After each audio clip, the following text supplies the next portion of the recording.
Yeah, we are live now on Something Nice with Dinano. Thursday thoughts.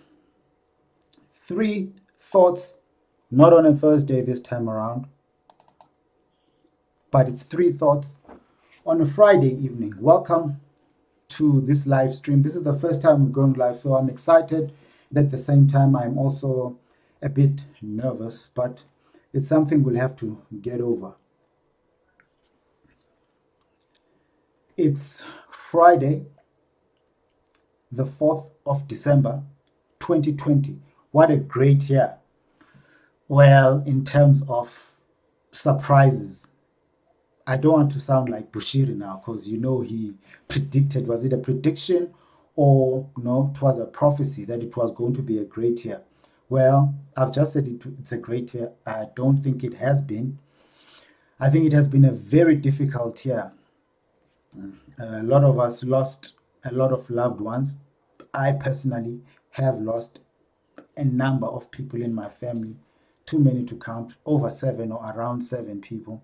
So it's been a tragic year, but there's been a lot of successes on my part on this particular channel, my YouTube channel, Something Nice with Dinano, which is a channel I started a year ago in 2019, around about May, June, July. I'm not really sure about the exact time when I started it, but I had plans. Okay, so this video is not to give you the history of the channel. It's to tell you really about things that have caught my attention in the past week. Obviously, the first one is the success of the channel. In the past 2 weeks, I've loaded 2 videos, which is something I hardly do. I have a tendency of loading at least 1 video per week, which is what I did for the past 15, 13 months or so since I've started the channel. But from 2 weeks ago, I loaded an interview with, for lack of a better word, we'll call him a renowned journalist or investigative journalist to be exact, a researcher, a man of God, that's what I call him. Some people dispute it on the comments on the videos. Solomon Izang Ashoms. Now, I started finding out about Solomon from the program Abafundisi, which plays on Moja Love, or used to play on Moja Love. I think there's a second season coming up, so be on the lookout for it. That's when I caught on to him. He was talking to the pastor that are involved in the show about the research that he has done on fake prophets. Now, there's a lot of things that go behind the scenes, guys, on a YouTube channel. One of the things I wanted to make sure I do is that I don't want to be broadcasting over 30 minutes. And I just noticed something now, that my picture is not visible. So I'm just going to make it visible. Oh, here I am. Yeah, I'm a person. I'm alive. It's not just the audio. There's also a video.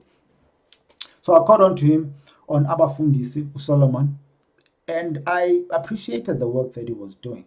So when I started the channel, and after what he has been researching about was coming to fruition, as I stated in the first part of the interview, 2-part interview that I had with him, it really culminated in Bushiri escaping South Africa. Well, look, I know it's hard to convince people who follow a prophet that their prophet is a fake prophet or a charlatan, as Solomon calls them. But it's something that happened. And for me personally, it confirmed what I've always suspected and always kind of known about Bushiri. I say I've known because I've followed his career since 2015, 2016. The first video I saw of him was him walking on air. That was ridiculous. I've seen a couple of other miracles. I've also mentioned these on the interview.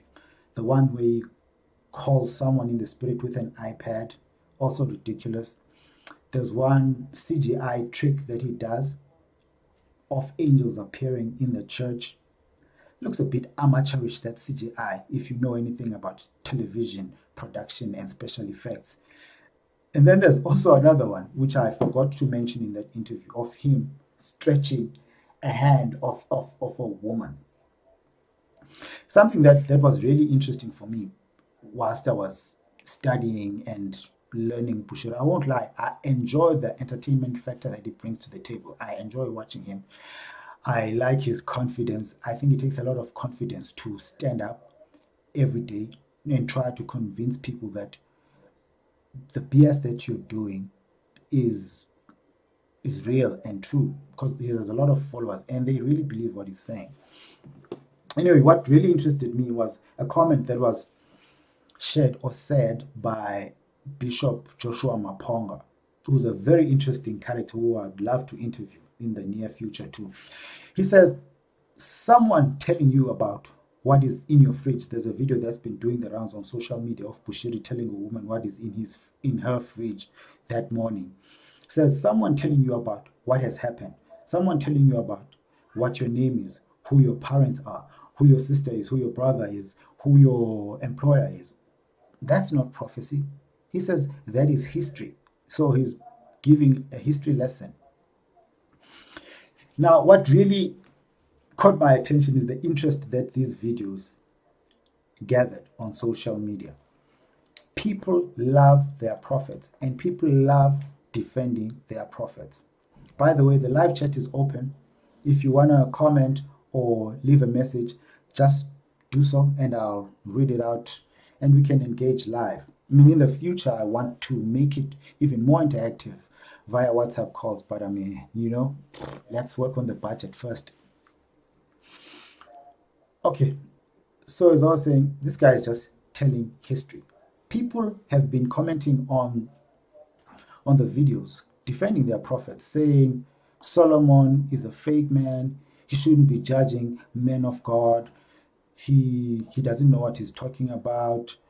How can he say people who have the Spirit of God have the spirit of the devil?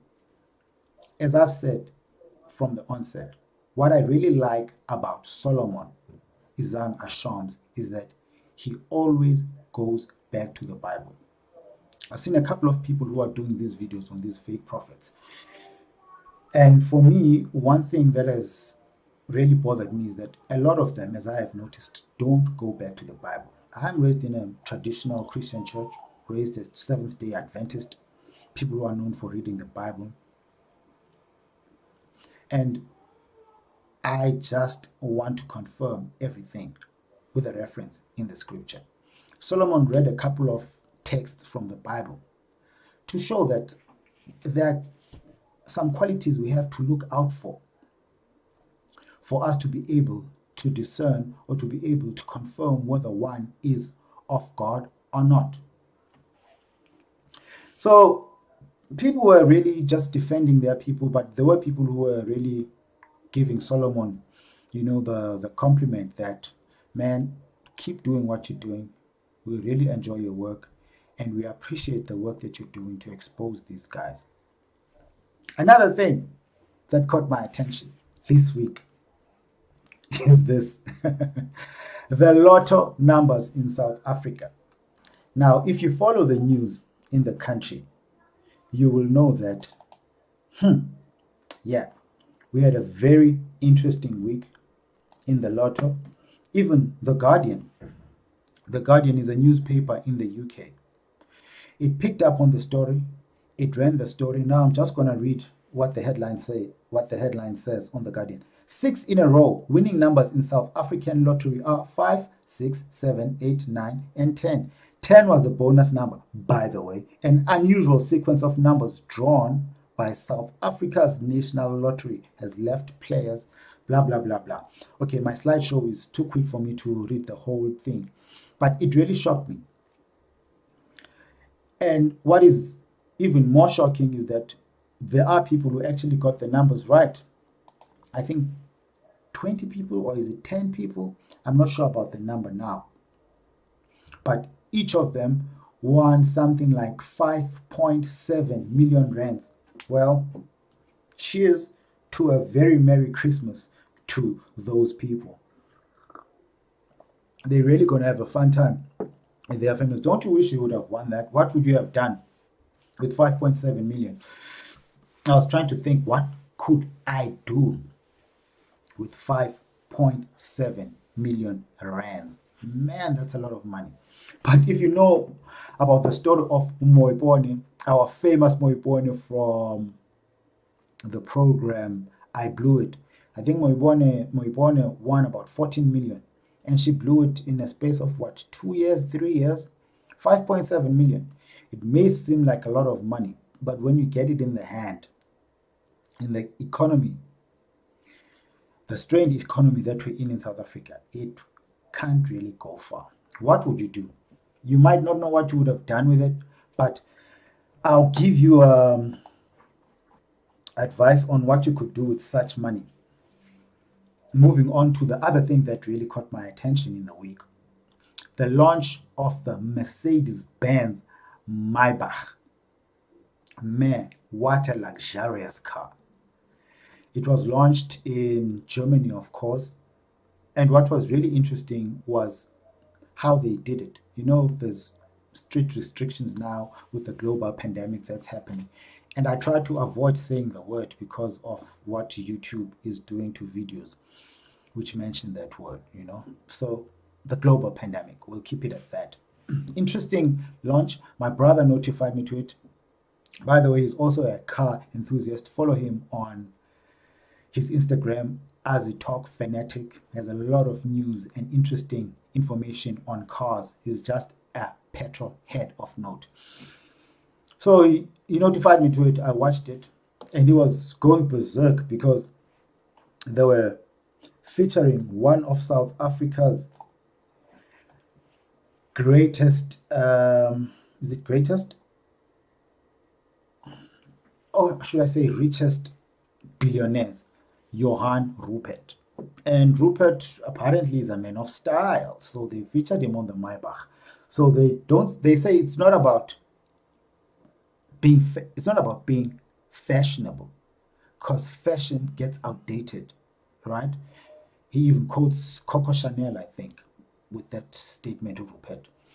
He says fashion goes out of style and out of date, but style is timeless. So I guess that's what he was equating the Maybach to. Look, I think it's a beautiful car. And I got excited over the weekend because I was going to my brother's place in Fourways in the north of Johannesburg. And I went past a Maybach. I was convinced that was a Maybach. And I was convinced it is the latest Maybach. I'm like, hey, bro, I just saw that car you had asked me to watch videos of on YouTube. You know, I was like, there's no way that what you saw was what you think you saw. So basically it was saying, bruh, you didn't see the new Maybach. Look, I think I saw it. The color scheme is the same as what I'm seeing here. But he's convinced that I saw the old one. And he's probably right. He knows everything about cars. I mean, far more than I could ever care to know. I mean, it's a beautiful car. The technology on it is great. I don't think there's anything groundbreaking. But the soundproofing inside the car, it just blows you away. I was impressed. Look, those are the 3 things that caught my attention in the week. I'd like to find out what caught your attention in this past week. But the lotto thing, man, do you think it's rigged? 5, 6, 7, 8, 9. And the bonus ball is 10. And 20 people win it. They each get 5.7 million. And Merry Christmas to you again, guys. Use it wisely. Don't be a moibone. I don't know how much time I have left, but I think that's enough for me for this week. If you haven't subscribed to the channel and you enjoy the content here, just subscribe and share and like the videos. I'm going to make sure this happens every week. Now, the name of the feature is called 3 Thoughts on a Thursday, or 3 Thursday Thoughts. So it's going to come out every Thursday. I just didn't have enough time to prepare for this yesterday. Hence, I launched it on a Friday. And I figured I might as well go with it. I can't keep procrastinating because they say procrastination is the thief of time, I think.